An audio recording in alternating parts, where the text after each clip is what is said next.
कोटीचा revenue सरपगस budget दिला. स्वर्गीय अरुण जेटलीजींनी माझा सत्कार स्वागत केलं.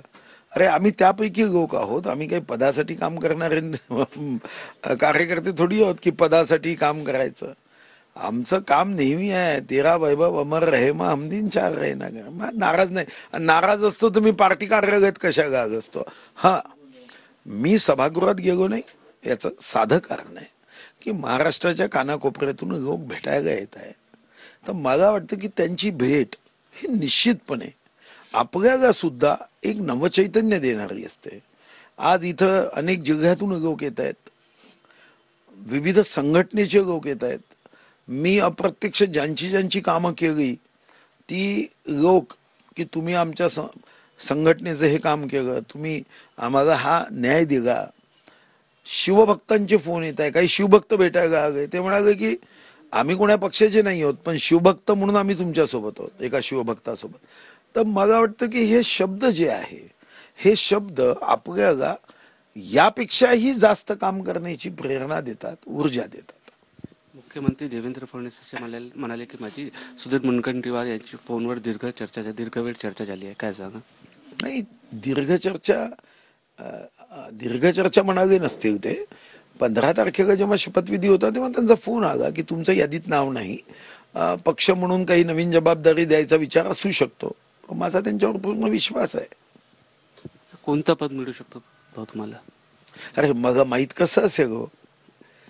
पण मी अजूनही तर आमदार आहे आणि सर्वात मोठं पद आहे जे कोणी घेऊ शकत नाही ते म्हणजे भारतीय जनता पार्टीचा कार्यकर्ता. हे पद कोण घेऊ शकेल? चंद्रपूरमध्ये ही अनेक कार्यकर्ते नाराज असल्याचं समजून येत आहे. अनेक कार्यकर्ते आज चंद्रपूरहून पायी निघाले आहे नागपूरला. अगर नागपूरला आमची मागणी पूर्ण नाही तर आम्ही दिल्ली पाहिजे असं कार्यकर्त्याचा निर्धार आहे. नाही, ठीक आहे. असं आहे, इतके वर्ष मी राजकीय क्षेत्रात आहे. मी जसं तुम्हाला सांगितलं की 1977 मध्ये वयाच्या 14व्या वर्षी जनता पार्टी असताना झेंडा हाती घेऊन मी प्रचार केला.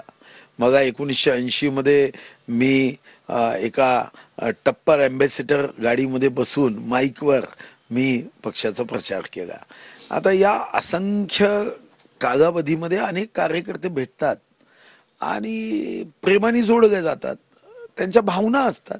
पण मी आपल्या माध्यमातून निश्चितपणे हे आवाहन करेन, हा पक्ष आपल्यासाठी आईच्या रूपात आहे. अशी कोणतीही कृती होता कामा नये की ज्या पक्षासाठी आपण आयुष्य वेचलं त्या पक्षाला कारण नसताना अडचणीचा सामना करावा लागेल अशी कोणतीही कृती आपल्या हातून कदापि होऊ नये. आणि पक्षाने आपल्याला कधी हातचं राखून ठेवलंच नाही. प्रदेशाध्यक्ष केलं तेव्हाही मला आठवतं की प्रदेशाध्यक्ष म्हणून जी निवडणूक आली ती जिंकून दाखवली. त्यामुळे पद हे साधन आहे, साध्य नाही. हे माध्यम आहे, माध्य नाही. साधनाचा विचार जास्त करू नये, साध्य काय आहे त्याचा विचार जास्त केला पाहिजे.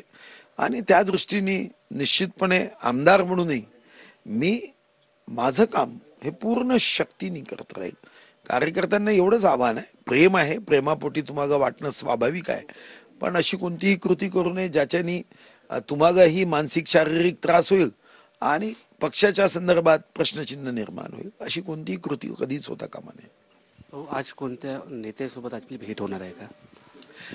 नाही, आज तर अनेक नेत्यांसोबत भेट होईल, पण ती भेट ही त्यांचं जे प्रेम आहे त्या प्रेमासाठी आहे.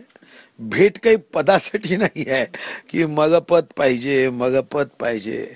मी वाघाच्या भूमीतला कार्यकर्ता आहे. वाघ कधीच अशा पद्धतीने मागत नाही आणि म्हणून त्या भूमीतला कार्यकर्ता म्हणून मीही कधी कोणाकडे मागायला जाणार नाही. तरी कोण नेते असू शकते ज्यांची भेट होणार आहे आपली? असं ती व्यक्तिगत भेटी असतात, असं जाहीरपणे नावं सांगितल्या जातात का? कोणाचीही भेट होऊ शकेल, अनेक लोकांच्या भेटी होणार आहे.